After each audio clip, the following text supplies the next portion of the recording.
गायन्ति यं सामगा ध्यानावस्थित तद्गतेन मनसा पश्यन्ति यं योगिनो यस्यान्तं न विदुःसुरासुरगणा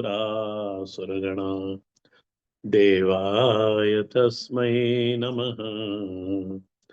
देवाय तस्मै नमः।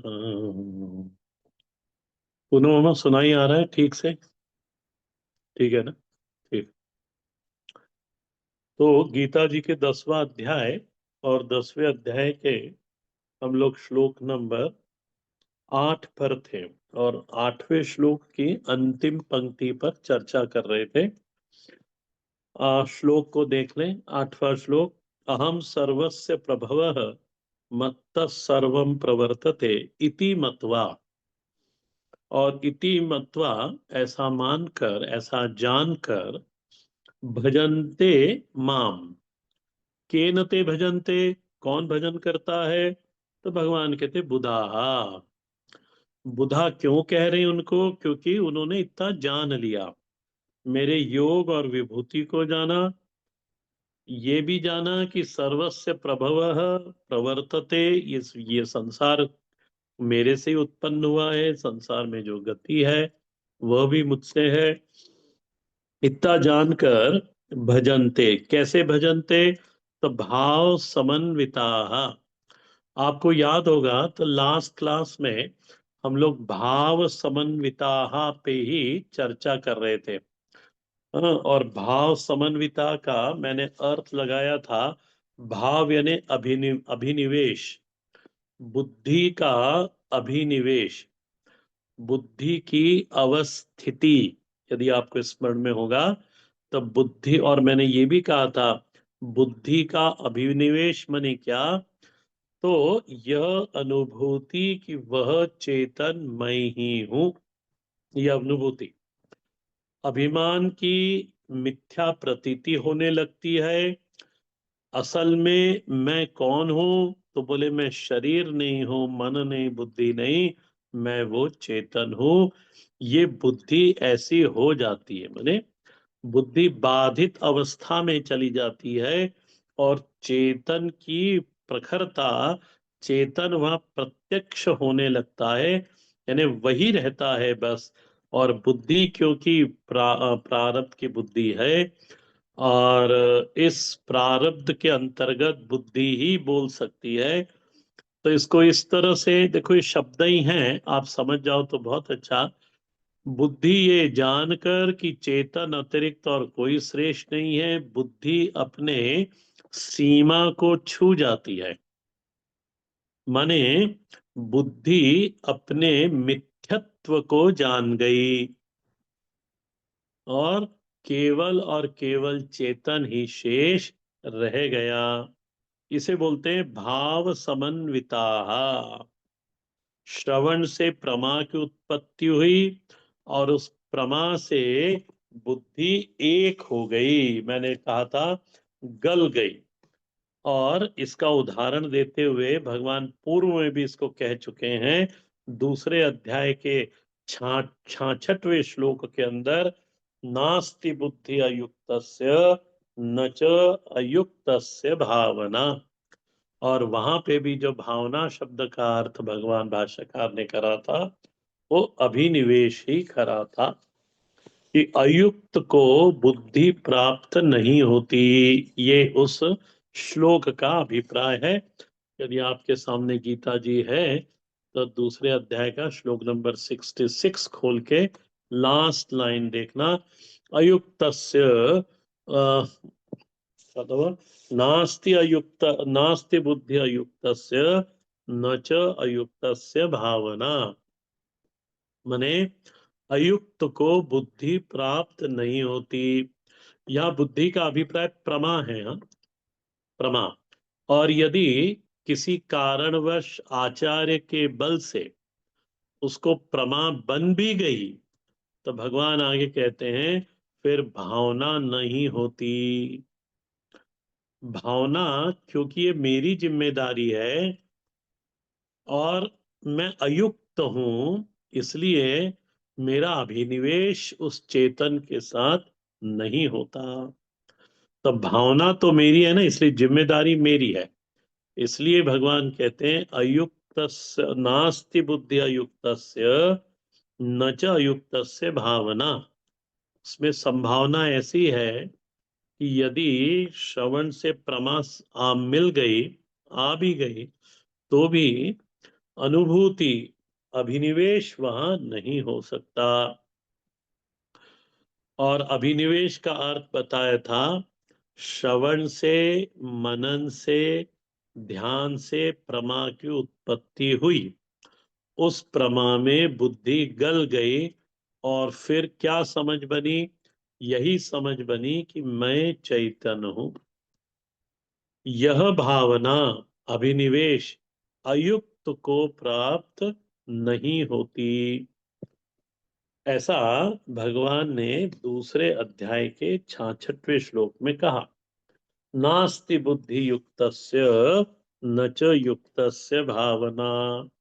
और जब तक भावना नहीं बनेगी, तो भगवान आगे कहते हैं न च अभावयतः शांति। ये शायद फर्स्ट लाइन होगी। न च अभावयतः शांति और अशांतस्य कुतः सुखम। जिसमें भाव नहीं बना, न चा भावयतः शांति, यानी जीवन में उसको कभी शांति की प्राप्ति नहीं होती। और इसलिए भगवान नीचे लिखते हैं, आगे लिखते हैं अशांतस्य कुतः सुखम। देखो, एक चेतनता के अनुभूति में एक अनिर्वचनीय सुख है। देखो, अनिर्वचनीय बोल रहा हूं मैं, जिसको बोल के बताया नहीं जा सकता। और ये सुख तो केवल वही जान सकता है जो उस चेतन को अनुभूत करता है। उस सुख की यहाँ चर्चा भगवान ने दूसरे अध्याय में करी। अशांतस्य कुतः सुखम, वो जो सुख रूप फल है, शास्त्र में बताया हुआ वो जो फल है सुख रूपी, वो हमें नहीं प्राप्त होता। सो भावना प्रमा के बाद होना ही चाहिए। प्रमा उत्पत्ति होने के बाद एक घटना घटनी ही चाहिए भावना की। ये तुरंत तुरंत होता है। अभिनिवेश, जिस बुद्धि में प्रमा उत्पन्न हुई, अब बुद्धि महाराज गल गई पूरी तरह से। ये आई होप समझ में आया होगा। तो अब देखो वापस 8वें अध्याय 10वें अध्याय पे आ जाओ। सो देखो, कुलकर्णी जी आपका स्पीकर ऑन है, इसको बंद करो। हाँ ठीक है। देखो वापस 8वें श्लोक पे आ जाओ 10वें अध्याय के। इति मत्वा भजन्ते माम बुधाः भाव समन्विताः। तो भजन्ते, जो भजन करता है, उसके भजन का स्वरूप क्या है? उसके भजन का स्वरूप ये है कि वो प्रमा में जगे रहता है। पकड़ते रहना है श्रवण करते समय। वह उस प्रमा में, जो श्रवण के समय उत्पन्न हुई प्रमा में, वह बुधा जगा हुआ रहता है। ये जैसी प्रमा उत्पन्न हुई, वैसी ही मेरी स्थिति बनी। ये ऐसा भी हो सकता है कि प्रमा है ब्रह्म की, ध्यान देना, और अनुभव दूसरा है। ये भी होता है, और ज्यादातर यही होता है लोगों में। ब्रह्म की प्रमा तो बन जाती है, पर अनुभव रहता है जीव भाव का। जीव भाव का अनुभव है, मनुष्यो अहम, देहो अहम, ये अनुभव है, पर प्रमा महाराज ब्रह्म की तो है। अच्छा, और जब चर्चा होती है तो बिल्कुल स्पष्ट प्रमा, संशय विपर्य रहित प्रमा सामने आ जाती है। किस कब? जब इन लोगों के बीच में या कहीं ये सत्संग में गया, जिसको पूर्व प्रमा उत्पन्न थी श्रवण के द्वारा, परंतु अनुभूति नहीं थी। परंतु जब ब्रह्म चर्चा, तत्व चर्चा होती है, तो उसको पूरी प्रमा उसके सामने बिल्कुल स्पष्ट हो जाती है। परंतु अनुभूति का स्तर उसका अलग है। बहुत लोगों में ज्यादातर यही होता है। अच्छा, अनुभूति का स्तर, देहो हम, मनुष्यो हम, और प्रमा है ब्रह्म की कि हाँ सब ब्रह्म है। आप विचार करना है इसके ऊपर। और अनुभूति तो रहती है कि मैं मनुष्य हूं, मैं जीव हूं, मैं देह हूं। अच्छा, ऐसा यदि उसने अपने आप को ठीक नहीं करा, फिर दी कुछ काल बीत जाने के बाद ऐसी स्थिति यदि बनी रही, तो अनुभूति हो रही है जीव की, और प्रमा बनी है ब्रह्म पर, ब्रह्म की। थोड़े दिनों के बाद वो जो ब्रह्म प्रमा बनी थी उस पे शंका उत्पन्न होने लगती है कि शास्त्र कहता तो है और समझ में मुझे आता है, युक्ति संगत समझ में आता है मेरे को, पर अनुभूति ऐसी नहीं होती। इसको हमारे आचार्य जी कहा करते थे कि थोड़े दिनों के बाद प्रमा में कीड़े लग जाते हैं, बैक्टीरियल इन्फेक्शन हो गया उसकी प्रमा में।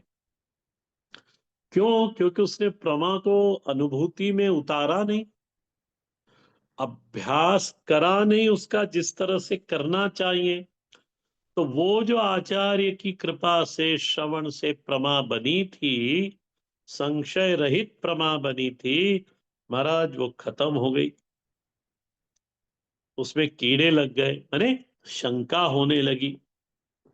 और शंका होने लगती है ना, तो फिर वो शंका एक बार होने लगी, फिर वो गरुड़ जी को जैसी शंका हुई थी राम के प्रति, बस महाराज वो शंका का जब तक निवारण नहीं होता, तब तक वो महाराज बड़ा बेचैन रहता है।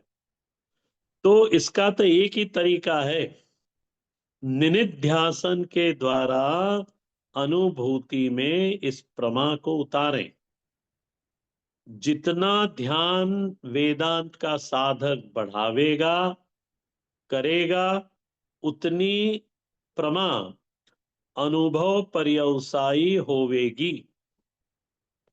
आपको पकड़ में आ रहा है कि नहीं मुझे नहीं मालूम, पर देखने थोड़ा कठिन है। आ जाना चाहिए, इतने दिन से पढ़ रहे हो आप। कि क्या बताया मैंने, इसलिए कहते हैं श्रवण, श्रवण के बाद मनन, मनन के बाद निनिध्यासन। और ये तुरंत तुरंत होता है। ऐसा नहीं कि श्रवण करके आ गए, फिर 2 दिन बाद कुछ लिख के लाए थे उसको मनन करने बैठे, और फिर 2 दिन बाद हम ध्यान करने बैठे उन सब के ऊपर ना। ये काम उसका, इसलिए तो कहते हैं सर्व कर्म सन्यासी जो है वही वेदांत के ज्ञान का अधिकार है। भगवान गीता के भाष्य में लिखते हैं, ज्ञान लक्षण सन्यास। अब उसका कोई लक्ष्य रहा नहीं, लक्ष्य के प्रति उसका इतना प्रेम है कि महाराज जो सब कुछ छोड़कर उसी को प्राप्त करना चाह रहा है। इसलिए अच्छा, ऐसा जो साधक है ना, श्रवण काल में ही देखो ये तीनों एक साथ भी घटते हैं, हाँ? श्रवण काल में ही मनन हो जाता है और मनन में ही ध्यान हो जाता है, और वहीं सिद्ध भी हो जाता है। मैंने कितनी बार कहा था आपको कि जो श्रेष्ठ श्रोता होता है ना, वो ऐसा ही होता है कि उसी आसन के ऊपर, जिस आसन पे श्रवण हो रहा है, जिस काल में श्रवण हो रहा है, उसी आसन और काल में ध्यान मनन भी हो जाएगा और निनिध्यासन भी हो जाएगा। मनन का अभिप्राय होता है कि शंका विपर्य यदि है तो वो मनन से खत्म हो जाती है। और निनिध्यासन यानी ध्यान का अर्थ यह है कि वो जो सुना हुआ ज्ञान है उसमें निष्ठा को प्राप्त कर लेना। निष्ठा को प्राप्त कर लेना यानी वो प्रमा में बुद्धि विसर्जित हो जाना, उसको कहते हैं निष्ठा को प्राप्त कर लेना।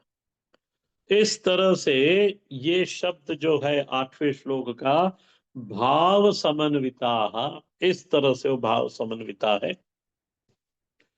आगे परमात्मा, आगे के श्लोक में परमात्मा भाव समन्विता की अपने ही शैली में व्याख्या करते हैं। भगवान को लगा कि इस शब्द को और खोलना चाहिए, तो भगवान उसको 9वें श्लोक में पुनः खोलते और समझाते हैं। मच्चित्ता, सॉरी, मच्चित मच्चित्ता मद्गत प्राणा बोधयन्त परस्परम कथयन्तश्च मां नित्यं तुष्यन्ति च रमन्ति च। मच्चित्ता मद्गत प्राणा बोधयन्तः परस्परम कथयन्तश्च मां नित्यं तुष्यन्ति च रमन्ति च। इमे जनाः, इमे जनाः का अर्थ क्या हुआ? ये बुधाः, ये बुद्धिमान लोग। देखो जोड़ संगति लगा रहे, 8वें से 9वें में। इसलिए ये भगवान भाष्यकार ने तो किम च लिखा है, पर इसको हम लोग जो आचार्य से पढ़े उन्होंने कहा, वो पढ़ाते थे इमे जनाः, ये जो बुद्धा लोग हैं। कौन से बुद्धा? जो 8वें श्लोक के बुद्धा हैं, जिन्होंने परमात्मा के अ, विभूति और योग को जान लिया, ते बुधाहा। कैसे हैं ये भाव समन्विता, वो समन्वित है, भाव में समन्वित है। अच्छा, भाव में स्थित है। तो आगे प्रश्न बना कि ते कीदृशाहा, वो कैसे हैं, क्या समझ, कैसे भाव समन्विता है। अब भगवान व्याख्या करते हैं उसकी, और उसके लिए पहला शब्द देते हैं मच्चित्ता। भगवान भाष्यकार के भाष्य को देखते हैं ना, मई चित्त येषा, इनका जो चित्त है वो मुझ में ही लगा रहता है अर्जुन, मुझ में ही लगा रहता है। ये बहुत ज्यादा अब कहीं भटकता वटकता नहीं। देखो, जिसको एक श्रेष्ठ आचार्य की प्राप्ति हो गई, शास्त्र की प्राप्ति हो गई, और वो आचार्य बिल्कुल महाराज शास्त्र सम्मत चीजें बताते हैं, और वो बताते बताते मेरे में अनुभूति भी होती है। अब वो समझ गया कि शास्त्र तो ऐसा, ये शास्त्र तो ऐसे ही पढ़ना है, और यही में से, इसी से मेरा कल्याण होगा। ऐसा साधक अब जा भटकता नहीं महाराज। नहीं तो इधर भी चले गए, उधर भी चले गए, तो उसमें क्या होता है, भटकन में सब चीज छूट जाती है। ये भी भगवान की कृपा है कि हमको कोई अच्छा मिल जाए मार्ग बताने वाला। मेरी अनुभूति ऐसी रही इस मार्ग में कि परमात्मा ने ज्यादा क्या भटकाया ही नहीं। वो सीधे आचार्य जी के पास लेके आया। आचार्य जी से पढ़कर पूरी शंकराचार्य जी से मिले, बस। और द्वारका जो ब्रह्मलीन स्वामी जी हैं, उनसे तो पूर्व आश्रम में से मैं जुड़ा हुआ था। बस ये मेरे जीवन में थे, ये एक तरह से त्रिकोणी है, जिसमें आचार्य जी ने वेदांत से में परिचय कराया, उस पे पॉलिश करी स्वामी सुबोधानंद जी की कृपा से, और उसको और निखारा पुरी महाराज ने, और उपासना में डाला द्वारका शंकराचार्य महाराज। तो फिर आप भटकने की जरूरत नहीं, आप कहीं नहीं जाना। क्यों? क्योंकि सब प्राप्त है। अब कहीं कुछ प्राप्त करने की इच्छा नहीं, कहीं कुछ जाने की इच्छा, तो वो मत चित्ता, ये शब्द जब मैं पढ़ रहा था तो मेरे को बड़ा अच्छा लगा। भगवान भाष्यकार कहते ज्यादा भटकता उटकता नहीं, तो बिल्कुल ठीक है। ये अब दर दर की ठोकरें खाता नहीं, सधा हुआ चित्त है इसका बिल्कुल। कठोपनिषद आप लोगों ने यदि पढ़ा होगा, और नहीं पढ़ा होगा तो मैं बता देता हूं, वहां एक मंत्र है, विज्ञान सारथिरस्तु। विज्ञान का अर्थ बताता हूं, चलो पूरा मंत्र सुन लो। विज्ञान सारथी अस्तु मनः प्रज्ञवान नर सोध्वन परमाप्नोति तद विष्णु परमम पदम। तो जिसका सारथी जीवन का, जीवन में कौन है, तो बोले विज्ञान सारथी अरस्तु। विज्ञान, भगवान भाष्यकार इस पे भाष्य लिखते हुए विज्ञान का अर्थ करते हैं विवेक बुद्धि सारथी ही। ये मंत्र यदि आपको देखना हो तो आप, मैं बोल देता हूं, नोट कर लेना, बाद में सुन लेना। 9वां मंत्र, पहला अध्याय, तीसरी वल्ली का है। तो विज्ञान सारथी रस्तु, विवेक बुद्धि सारथी है। मन प्रज्ञवान नरः, भगवान भाष्यकार इस पद का अर्थ करते हुए कहते हैं कि समाहित चित्त वाला सो सो ध्वन परमाप्नोति। भगवान भाष्यकार लिखते हैं विद्वान अध्वन, माने संसार गते पारम। वह विद्वान जिसकी बुद्धि विज्ञान, वह साधक जिसका सारथी विवेकवान बुद्धि है, वो अंत में विष्णु परमम पदम को प्राप्त हो जाता है। और भगवान भाष्यकार विष्णु शब्द का अर्थ करते हुए कहते हैं तद विष्णु हो व्यापनशीलस्य ब्रह्मण परमात्म परमात्मन वासुदेवाख्यस्य परमं प्रकृष्टम पदम स्थानम सत्वम इति एतत् असौ प्राप्नोति विद्वान। चतुर्भुज विष्णु की यहाँ चर्चा नहीं है, यहाँ व्यापकात विष्णु परिभाषा में आएगा, जो व्यापक परमात्मा है, अधिष्ठान परमात्मा है। ऐसा चित्त, ऐसा चित्त बना हुआ, वह चित्त प्रभु की ओर उन्मुखी है, आत्मोन्मुखी चित्त है। और इसलिए वो कर्म संन्यास चाहिए ही यहाँ पे। तदगत है, देखो एक शब्द और हमारे आचार्य जी उपयोग करते थे इस शब्द का, तदगत है। तदगत यानी, तद यानी ब्रह्म, और भी समझ लो इसको, विषयगत मन होता है जैसे, हाँ वैसे ही एक मन हो, एक चित्त होता है मदगत, मेरे में गया हुआ, विषय में नहीं, मेरे में गया हुआ। तदगत मदगत चित्त हो गया। भागवत जी में आता है केनापि उपायेन मन कृष्ण निवेशयेत। किसी भी प्रकार से अपने मन को डांट कर प्रेम से किसको कृष्ण में निवेशित कर देना चाहिए। जन्म लाभ पर पुंसाम अंते नारायण नारायण स्मृति ही मत चित्ता। एक चीज और देखो इस शब्द में, ये बहुवचन है। अरे एक नहीं, सब लोग उसको प्राप्त कर सकते हैं, ये बहुवचन में आया है। तो मत चित्ता, ये बहुवचन है। मदगत प्राणाः, दूसरा शब्द देखो, पूनमम्मा, पूनमम्मा एक बार स्पीकर बंद कर लो। मदगत प्राणाः, दूसरा शब्द, जिसके प्राण मुझ में गए हुए हैं। इस शब्द के भगवान भाष्यकार दो अर्थ करते हैं। भाष्य को देखो, मदगत प्राणा के भगवान भाष्यकार दो अर्थ करते हैं, मैं पढ़ देता हूं।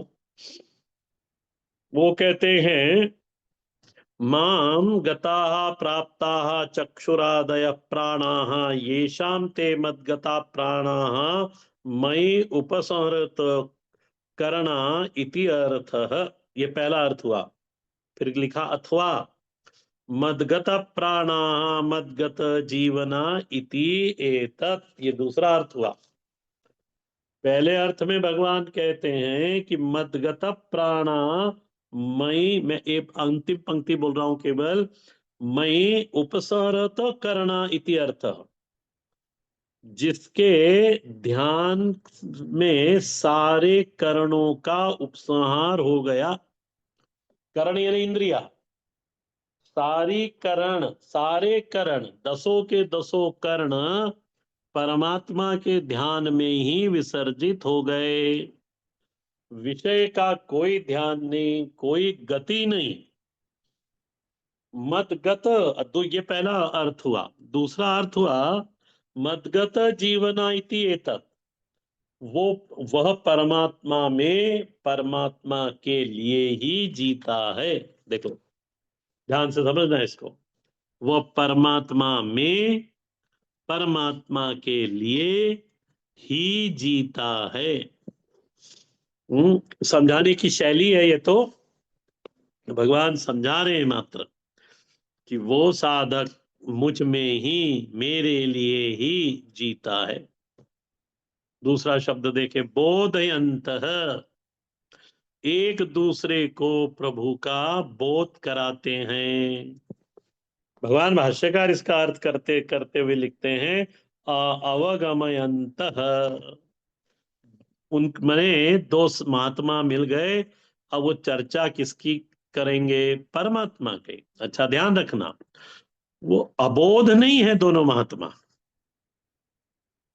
ये जो संत मिले हैं ये अबोध नहीं है, ये सभी परमात्मा को जानते हैं, अबोध कोई भी नहीं है। फिर भी जाने हुए की चर्चा करते हैं। या बोध तो सभी को है, उस बोध को चित्त में जगाए रखने के लिए केवल और केवल उसकी चर्चा करते हैं। रसानुभूति, उनको रस प्राप्त होता है। हाँ, यानी रसानुभूति के लिए बोधयंती, और जाने हुए विषय में ही की चर्चा है, कोई अनजाने विषय पर चर्चा नहीं है। इस तरह से अपनी स्मृति जगी रहे, दूसरा कोई विषय चित्त में आवे ना, उसके लिए यदि कोई मिलता है तो बस यही परमात्म चर्चा। अवगमयन्तः, अज्ञान निवृत्ति के लिए वह चर्चा नहीं है। दोनों जानते हैं, अबोध नहीं है, केवल रमण होता है। परस्परम, अन्योन्यम, दोनों में बोलते हैं, ये वो भी बोलता है और दूसरा भी बोलता है। इसलिए आगे शब्द दिया भगवान ने, कथयन्तः माम। भगवान भाष्यकार कहते हैं ज्ञान बल वीर्यादि धर्मे विशिष्टम, ज्ञान बल वीर्याद धर्म विशिष्टम, ऐसे विशिष्ट परमात्मा की, विभूति रूप परमात्मा जैसे राम और कृष्ण है, उनकी कथा को कथयंत है, तो वो भी ब्रह्म ही ना। तो वो तो जैसे पहले पढ़ाया था हमने कि वो योग तो निर्विकार परमात्मा है, निरुपाधिक परमात्मा है, और विभूति सौपाधिक परमात्मा है। तो उसके बारे में कहा सुना जा सकता है, कथयंत, इसलिए कहा ज्ञान बल वीर आदि धर्म विशिष्टम, उन सब से विशिष्ट जो परमात्मा, उसकी चर्चा, उसकी कथा होती है। और कैसे? बोले निरंतरम नित्यम, निरंतरम, जिसका जहां रस है उसी की चर्चा करके कोई थकता नहीं महाराज, कि थक जाए ना, ना, मेरा रस है, मुझे रस आता है, एनर्जी मिलती है उस रस से। तो कथयंत नित्यम निरंतरम, कोई थकान नहीं इसके अंदर। और माम तुष्यंति च परितोषम, ऐसी चर्चा जब महात्मा मिलते हैं तब बस यही चर्चा होती है और होनी चाहिए।